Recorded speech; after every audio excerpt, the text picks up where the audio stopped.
شہر لاہور میں ایک شخص کا نام شریف گھیو والا یعنی شریف گھی والا تھا، جس کا دیسی گھی کا تھوک کا کاروبار تھا۔ شریف گھی والے کی 3 بیٹیاں تھیں، جو جوان ہوئیں تو ان کے محلے بازار حسن پر بھی گویا شباب آ گیا۔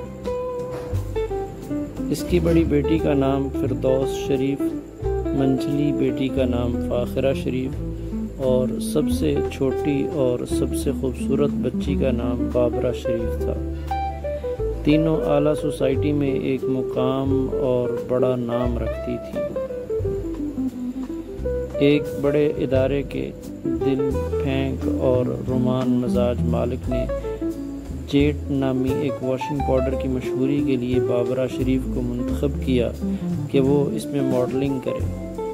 جیٹ کے اس وقت ایک بڑے برانڈ کے مقابلے میں متعارف کروایا جا رہا تھا۔ اس اشتہار میں دھوم مچانے کے بعد بابرہ شریف کو پاکستان فلم انڈسٹری کے ایک حقیقتاً شریف ہدایت کار شباب کرانوی نے اپنی فلم میرا نام ہے محبت میں بطور ہیروئن کاسٹ کر لیا۔ اس فلم میں ہیرو غلام محی الدین بھی نیا چہرہ تھے۔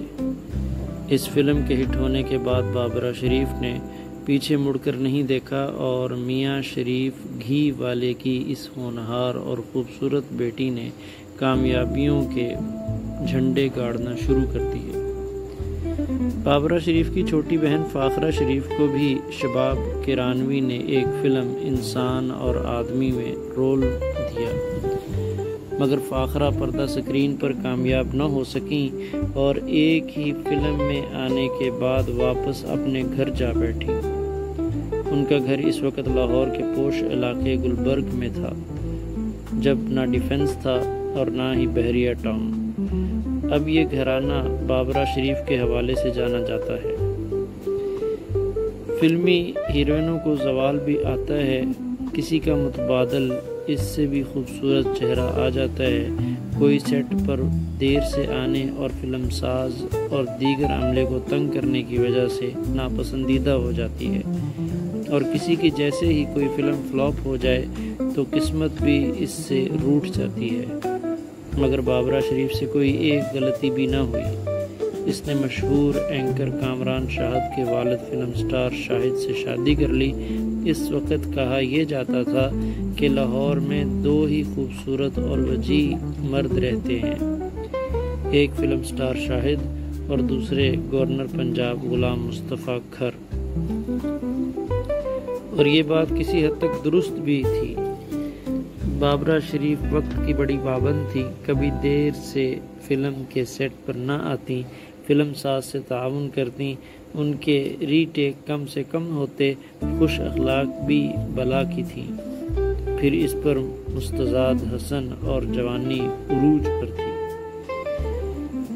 عمر بھی اتنی نہ تھی، مگر پھر بھی اسے زوال نے آ لیا۔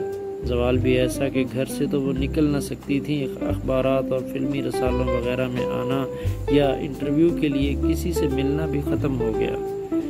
بابرہ شریف آج بھی اپنے MM عالم روڈ گلبرگ والے گھر میں گزرے شاندار وقتوں کی یاد میں کھوئی رہتی ہیں اور پالتو جانوروں اور پرندوں کے ساتھ وقت گزارتے اور ان کے ساتھ کھیلتے نہ جانے مقدر سے کیا کیا گلے شکوے کرتی رہتی ہیں۔